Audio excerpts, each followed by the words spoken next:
တနေ့မှာဆရာမတစ်ယောက်ဟာသူ့ရဲ့ကျောင်းသားတစ်ယောက်ကိုတိတ်တဆိတ်လိုက်သွားခဲ့တယ်။အကြောင်းရင်းကတော့ဘာမှမဟုတ်ပါဘူး။ကျောင်းမှာစကားမပြောဖြစ်တာတွေကိုအေးအေးဆေးဆေးပြောချင်ရုံပါပဲ။ဒါပေမဲ့အိမ်တကားဖွင့်လိုက်တဲ့အချိန်မှာတော့သူမရဲ့နှလုံးသားဟာချက်ချင်းနှမြုပ်သွားခဲ့တယ်။အိမ်ထဲမှာကျောင်းသားလေးတစ်ယောက်ထဲသာရှိနေပြီးနံရံပေါ်မှာတော့သူ့မိဘနှစ်ယောက်ရဲ့ဓာတ်ပုံတွေကိုသာချိတ်ဆွဲထားတာတွေ့လိုက်ရတယ်။အဲ့ဒီအချိန်မှာပဲ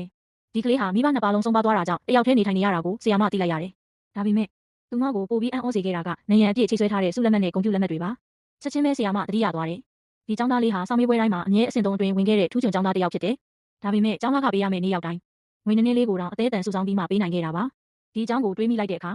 ဆရာမရဲ့မျက်ဝန်းထဲမှာမျက်ရည်တွေပြည့်လာခဲ့တယ်။အခုမှပဲဒီကလေးဘာကြောင့်စုပ်ပြတ်နေတဲ့ဖက်နှက်ကိုပဲအမြဲစီးလာရတာလဲဆိုတာနားလည်သွားခဲ့တယ်။အဲ့ဒီအချိန်မှာအပြင်ဘက်ကအတန်တန်ကြားလိုက်ရတာကြောင့်ဆရာမကမျက်ရည်တွေကိုအမြန်တုပ်ပြီးထွက်သွားဖို့ပြင်လိုက်တယ်။ဒါပေမဲ့ချင်းထန်းလာတဲ့ကျောင်းသားလေးနဲ့မတော်တဆဆုံမိသွားခဲ့တယ်။ကျောင်းဆင်းပြီးတာနဲ့တော့အလုပ်လုပ်နေရတဲ့ဒီကလေးကိုမြင်လိုက်ရတော့ဆရာမရဲ့ရင်ထဲမှာပိုပြီးနာကျင်သွားခဲ့တယ်။အဲ့ဒီအချိန်မှာပဲ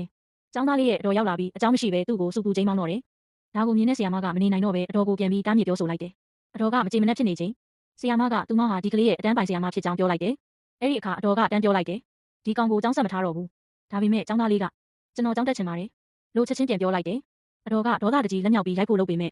ဆရာမကအချိန်မီတားလိုက်တယ်။အဲ့ဒီနောက်ဆရာမကဒီကလေးကိုကျမနဲ့အတူခေါ်သွားမယ်လို့ပြောလိုက်တယ်။ဒါပေမဲ့အတော်ကလွယ်လွယ်နဲ့လက်မလျှော့ခဲ့ဘူး။သူမဟာအော်ဟစ်ပြီးရွာသားတွေကိုခေါ်လိုက်တယ်။ပြီးတော့ဒီကလေးသာဆရာမနဲ့လိုက်သွားရင်သူ့ဖေပိုင်နဲ့ဒီအိမ်ကိုငါဘယ်တော့မှမရတော့ဘူးလို့လူတွေကိုလှုံ့ဆော်ပြောဆိုခဲ့တယ်။ကံကောင်းစွာနဲ့ရွာလူကြီးကအမှန်တရားကိုသိထားခဲ့တယ်။သူကအတော်ကိုကြည့်ပြီးဒီကလေးအသက်18နှစ်ပြည့်တဲ့အထိဆောက်ရှောက်ဖို့ပဲမင်းကိုအပ်ထားတာအဲ့ဒီမတိုင်ခင်ဒီအိမ်ကမင်းပိုင်တာမဟုတ်ဘူးလို့ပြည့်ပြည့်တသားပြောလိုက်တယ်။ဒါပေမဲ့အတော်ကတော့မရှက်မကြောက်ပြန်ပြောတယ်။ကျမကသူ့ကိုကျွေးမွေးဖို့ပဲသဘောတူထားတာကြောင်းထားပေးဖို့မဟုတ်ဘူးအခုလည်းထမင်းမနဲ့ဘူးမဟုတ်လား။ဒီစကားကိုကြားလိုက်ရတဲ့ရွာသားတွေကအတော်ဘက်ကနေလုံးဝမရက်တည်တော့ဘူး။နောက်ဆုံးမှာတော့ကျောင်းသားလေးကိုကျောင်းဆက်တက်ခွင့်ပေးဖို့တရွာလုံးကဆုံးဖြတ်လိုက်ကြတယ်။အဲ့ဒီနောက်သူဟာနေကင်းဘက်မှာကျောင်းတက်ပြီးညနေပိုင်းမှာတော့လမ်းဘေးကပလတ်စတစ်ဘူးခွန်တွေလိုက်ကောက်ရင်းကျောင်းသားကအတွက်ငွေရှာခဲ့တယ်။ခက်ခဲတဲ့ဘဝကိုတယောက်တည်းရင်ဆိုင်နေရတဲ့သူကိုအမိုက်ဟောင်းဝယ်တဲ့အဖိုးကိုတယောက်ကတနာပြီးစတင်ကူညီပေးခဲ့တယ်။အဲ့ဒီနောက်နှစ်ယောက်သားအတူတူအလုပ်လုပ်ရင်းကျောင်းသားလေးဟာကျောင်းသားကပေးနိုင်လောက်တဲ့ငွေကိုတဖြည်းဖြည်းစုဆောင်းနိုင်လာခဲ့တယ်။နောက်ပိုင်းကိုသိချင်ရင် like follow လုပ်ထားပါ